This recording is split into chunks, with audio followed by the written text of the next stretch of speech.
Je souhaiterais rendre grâce à Dieu pour la délivrance qu'il m'a accordée par rapport à la masturbation. En effet, depuis que j'avais environ 5 ou 6 ans, je pratiquais ce péché. Je sentais au fond de moi que ce n'était pas bien, mais je n'arrivais pas à arrêter. À l'adolescence, je continuais à pratiquer ce péché. J'avais également développé une forte addiction à la pornographie. Il m'est déjà arrivé de pleurer en demandant pardon à Dieu après m'être masturbé, mais je demeurais esclave. Concernant la pornographie, j'avais plus ou moins réussi à m'en détacher avec le temps, mais il m'arrivait encore, par moments, de consommer des contenus explicites de type trigger, ce que je n'ai pas pu arrêter totalement depuis 1 an. Après la période marquée par ma toute première prière du salut, à l'âge de 11 ans, je n'ai pas pour autant réussi à triompher de ce péché. Il m'arrivait à résister ponctuellement, mais la victoire totale et complète était loin d'être mon partage. Je me rappelle un jour où j'avais ressenti une pulsion alors que j'étais assise à mon bureau, dans ma chambre, en journée ou en après-midi. J'ai pris autorité et la pulsion est partie.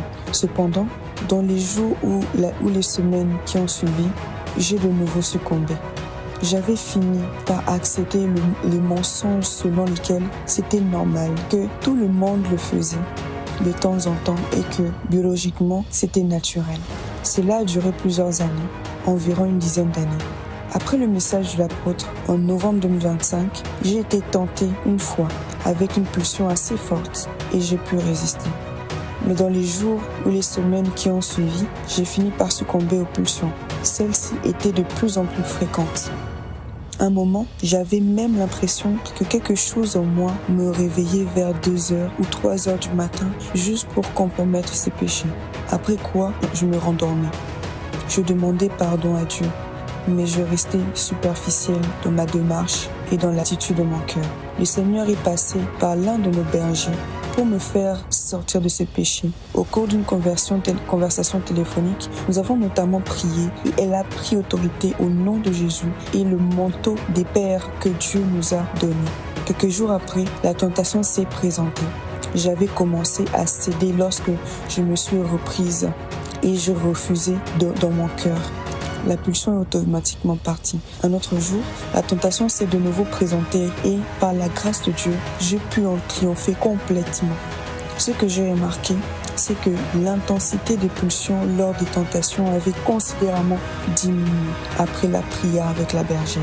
Là où, par le passé, les pulsions pouvaient être très fortes, elles sont devenues faibles et faciles à dominer par la seule grâce de Dieu. Je rends infiniment grâce à Dieu pour cette délivrance et cette libération. Amen. Bonjour à tous, je voudrais vous partager mon témoignage sur la manière dont Dieu m'a donné la grâce et la conscience de mieux le connaître à travers les écritures et la lecture de la Bible et ce qui s'est manifesté au moment de prière, de le contempler. J'ai commencé le défi du plan de lecture biblique sur 1 an que le PP a lancé.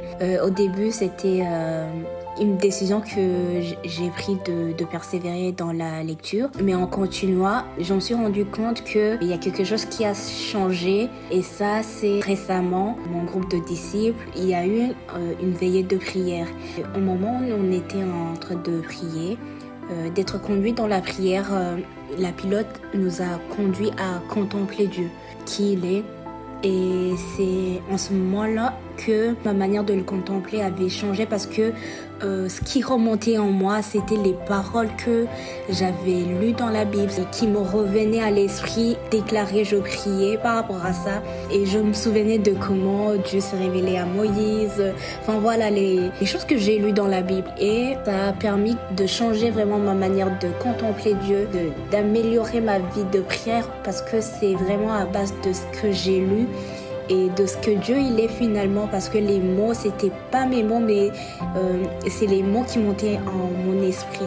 Et voilà, tout ça pour dire, pour encourager toute personne qui a commencé ou non pas encore le défi de la lecture biblique, de lire la parole, parce que voilà, ça va t'amener à connaître Dieu, qui il est vraiment. Et je rends grâce à Dieu pour l'église JP, pour comment l'apôtre aussi nous encourage, on nous encourage tout le temps vraiment à demeurer dans la parole et et vraiment à persévérer. Et c'est là où vraiment il y a la connaissance de Dieu et de Christ qui il est. Et voilà, que Dieu vous bénisse et que toute la gloire lui revienne. Amen.